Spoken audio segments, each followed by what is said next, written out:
le savez-vous? Dans la Bible, le Seigneur nous dit dans le livre du Nombre 12 que Mariam et Aaron, les sœurs, le frère et la sœur de Moïse avaient parlé contre lui. Le Seigneur s'est fâché, il les a demandé, n'avez-vous pas peur de mal parler de mon serviteur? La colère du Seigneur s'est abattue sur Myriam et elle a eu la lèpre parce que le Seigneur était fâché contre elle. Mais le Seigneur est juste et bon.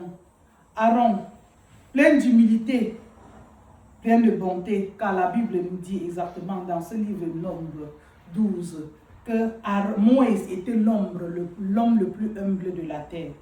Et il a prié pour Myriam et le Seigneur lui a demandé si son père l'avait craché sur le visage, n'aurait-elle pas été enfermée pour 7 jours?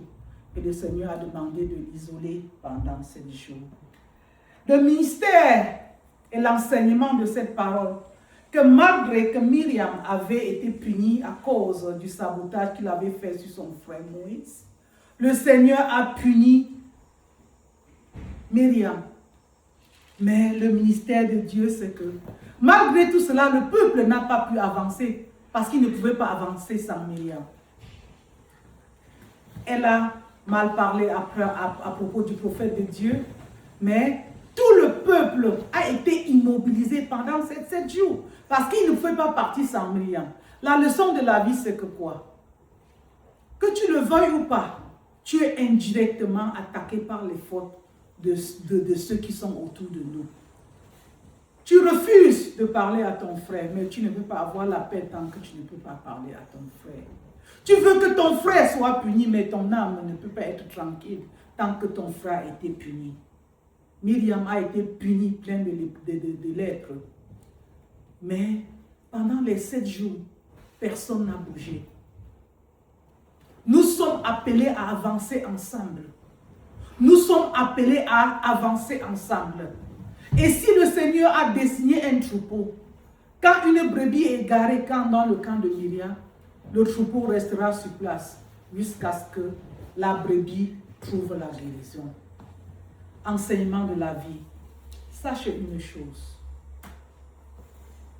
Nous sommes appelés à avancer ensemble.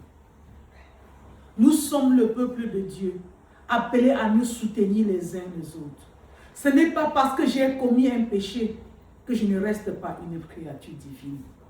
Myriam a été punie, mais le peuple n'a pas avancé sans elle. Ceci nous enseigne une leçon de la vie.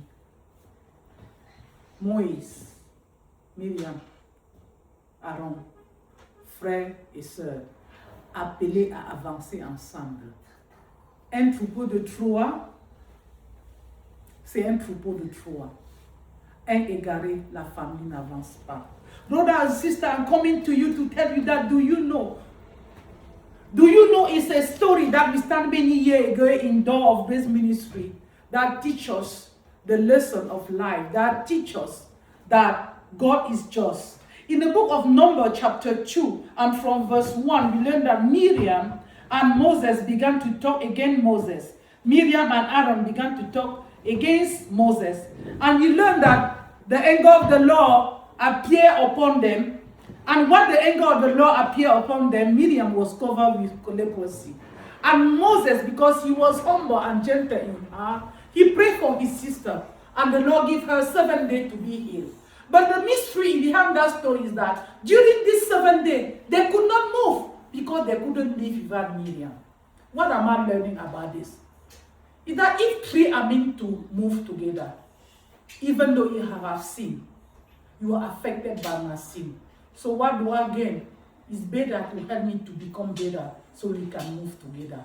A family is a family. One left alone is no longer all the family. These 3 were supposed to work together.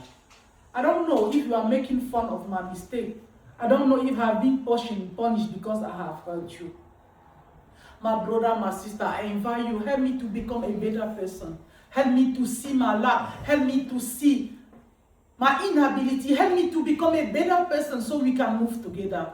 Because the Lord have a plan for us. In case of Moses, Aaron, and Miriam, they were supposed to work together. Even though they was jealous of Moses, He didn't make them least part of that troop.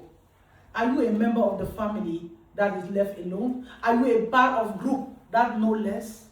I pray that God will help us to carry each other burden, that the Lord will help us to have compassion, that the Lord will help us to support the weak, that the Lord will help us, and that we will be able, even if we have the position of authority as Moses, we would then humble ourselves and pray for the weak. We would then humble ourselves and pray for Miriam, those who have sinned against God and have been punished by him. We would then humble ourselves, have compassion and pray for them. Are you better than I? No. We all have sinned and fall short of the glory of the Lord. Either rich or poor, we all have God creature. I keep saying to us all over and over, the Bible is not a newspaper.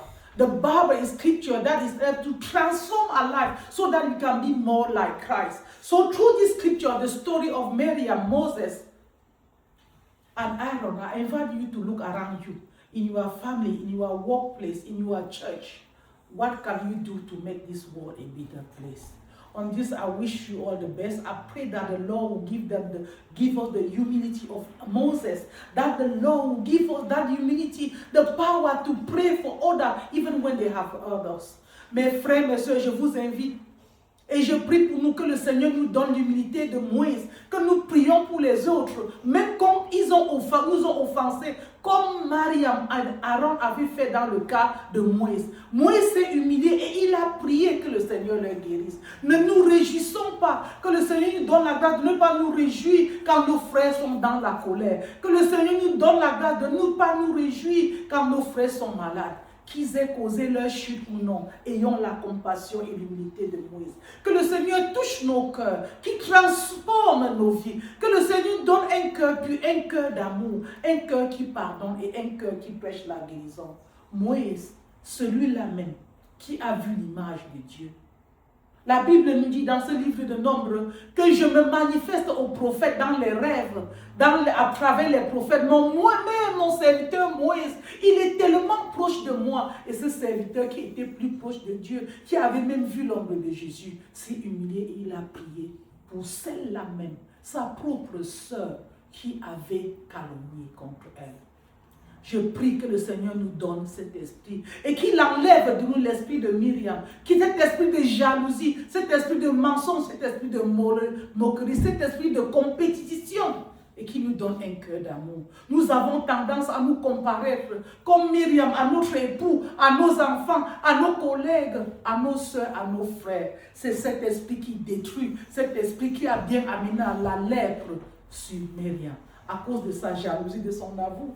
Elle a dit carrément, est-ce que le Seigneur parle à Moïse seul? Ne lui parle pas-il à nous tous? Ça, c'est un esprit de concurrence. La concurrence détruit la famille. La concurrence divise. Que le Seigneur épargne de nous cet esprit, cette mentalité qui a amené Myriam à regarder son frère comme un concurrent. La famille est faite pour avancer ensemble. La famille est faite pour marcher unis. D'où vient la compétition dans la famille? Que le Seigneur enlève de nous cet esprit de compétition. Que le Seigneur enlève cette tenue de concurrence et qu'il nous donne de célébrer ceux qui ont réussi et de supporter ceux-là même qui ne parviennent pas. Si vous ne le savez pas, je vous dis, Myriam, Aaron et Moïse étaient des frères. Ils étaient appelés à travailler ensemble. Mais entre eux, une jalousie s'est levée. Le vilain défaut, c'est la jalousie. La jalousie amène la division. La compétition amène une compétition de pouvoir qui ne peut amener que la haine et la division. Que le Seigneur éloigne de nous la jalousie, que le Seigneur éloigne de nous de la compétition. Bien-aimés dans le Seigneur, cette parole est la vérité. Qu'elle nous amène à regarder au fond de nous et voir ce qui va dans cette direction et demander au Seigneur de nous délivrer des esprits de jalousie, de haine, que le Seigneur éloigne de nous des esprits de polémique, que le Seigneur éloigne de nous cet esprit de compétition qui vient diviser les familles, qui vient diviser les couples, qui vient diviser les nations. Les gens veulent affermir leur pouvoir, les gens veulent affermir leur connaissance, ils veulent manifester. Personne ne peut porter le chapeau, le montrer du soi. Soyons comme Moïse, humbles, avec compassion, par nous pardonnant les uns les autres. Au nom de Jésus, je vous souhaite bon dimanche, bon samedi, sous la protection divine. Amen.